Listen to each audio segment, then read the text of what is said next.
So you thought America and Iran were just old pen pals gone sour? Buckle in. This relationship is like a 70-year soap opera starring coups, hostage crises, nukes, and assassinations. From cozy allies to sworn enemies, this epic roller coaster reads like a thriller with nuclear stakes. Ready? Let's go. 1. The 1953 coup, Operation Ajax Let's. In the CIA, once upon a time, the US and Iran were strategic friends, bonded by oil, modernization dreams, and a mutual desire to keep the Soviets at bay. But that bromance didn't last long. In 1951, Iran's elected Prime Minister Mohammad Mossadegh decided to take back control of Iran's oil by nationalizing it. Britain, furious at losing its golden goose, called up Uncle Sam. What followed was Operation Ajax, a CIA MI6 engineered coup in 1953 that overthrew Mossadegh and reinstated the Shah.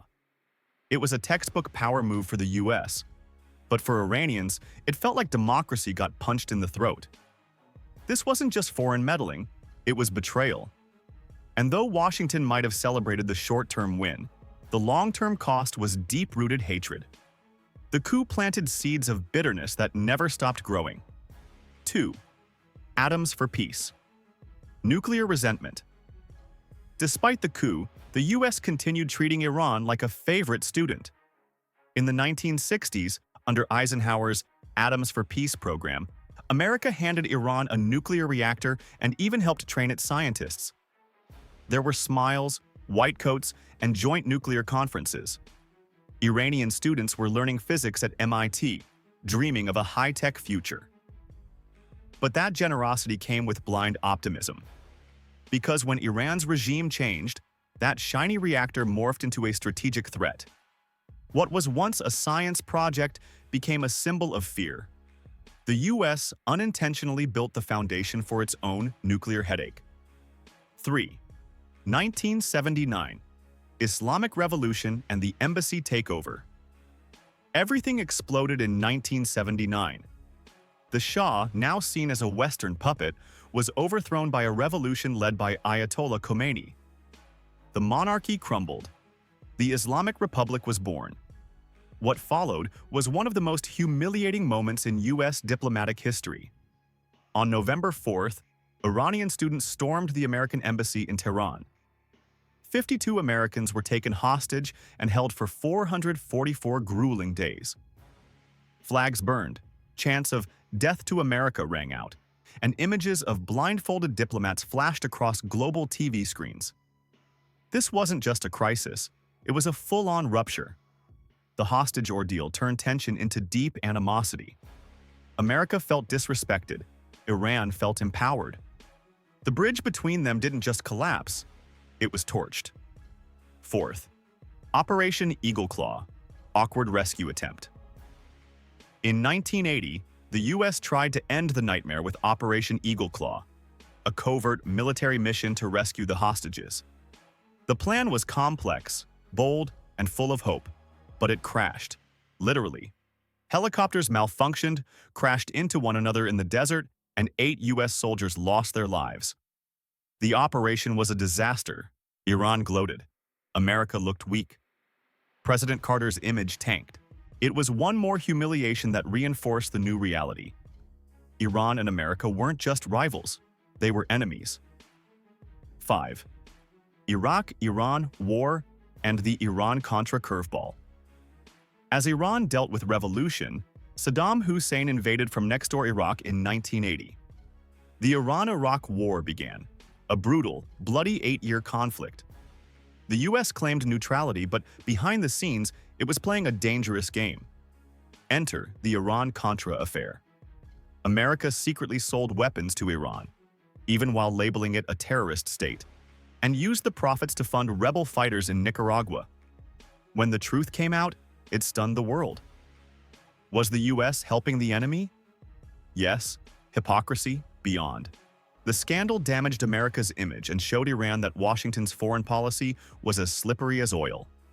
6. 1988. USS Vincennes downing in sanctions. Just when things seemed like they couldn't get worse, 1988 happened.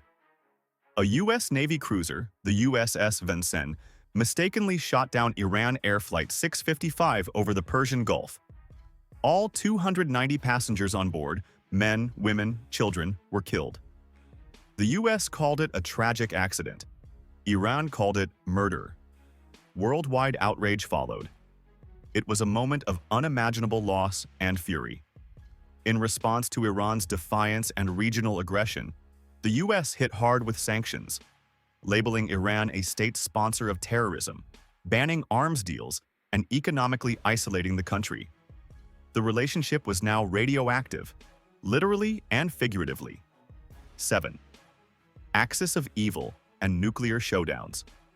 In 2002, President George W. Bush stood before the world and labeled Iran part of the axis of evil. That phrase echoed loudly across Tehran. It wasn't just a jab, it was a declaration of confrontation. Around the same time, secret nuclear facilities were discovered in Iran. Suspicion mounted. Was Iran building a bomb? During Obama's presidency, hope briefly flickered. In 2015, the Iran nuclear deal, JCPOA, was signed. Sanctions were eased. Inspectors were allowed in. It felt like a step forward. Then came 2018. Trump pulled out of the deal. Iran restarted enrichment. Sanctions returned like a bad sequel. Trust, again, was shattered. 8. 2020. Assassination of Qasem Soleimani. January 3, 2020. A U.S. drone strike killed General Qasem Soleimani, Iran's most powerful military figure, outside Baghdad airport. To Iran, he was a hero. To America, a terrorist with blood on his hands. Iran vowed revenge. Massive protests filled the streets. U.S. bases were targeted with missiles. Iraq's parliament demanded American troops leave the country.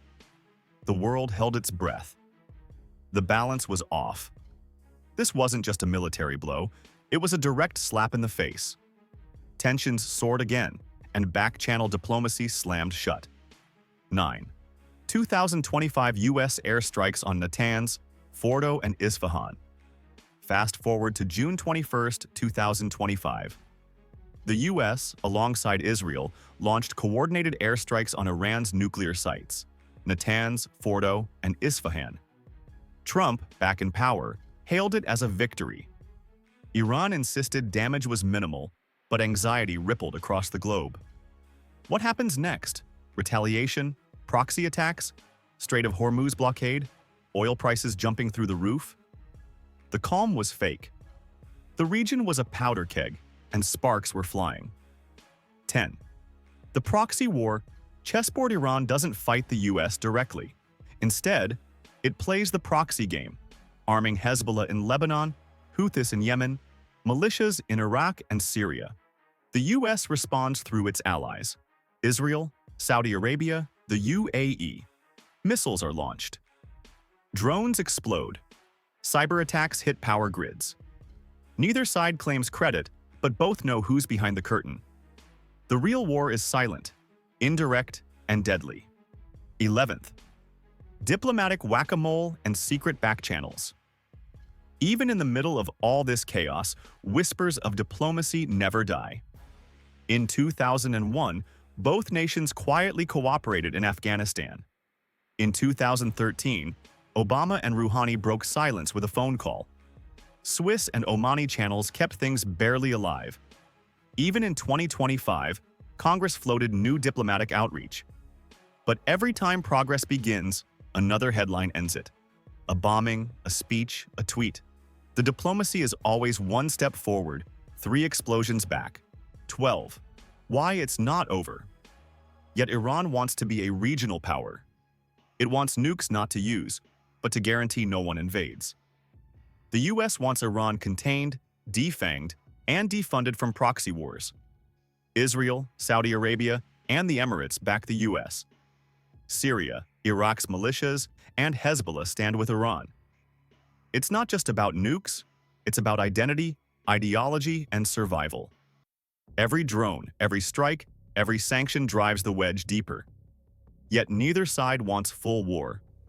Just enough chaos to claim strength. Just enough threats to avoid looking weak. 13. Path to peace. If we're lucky. Is peace possible?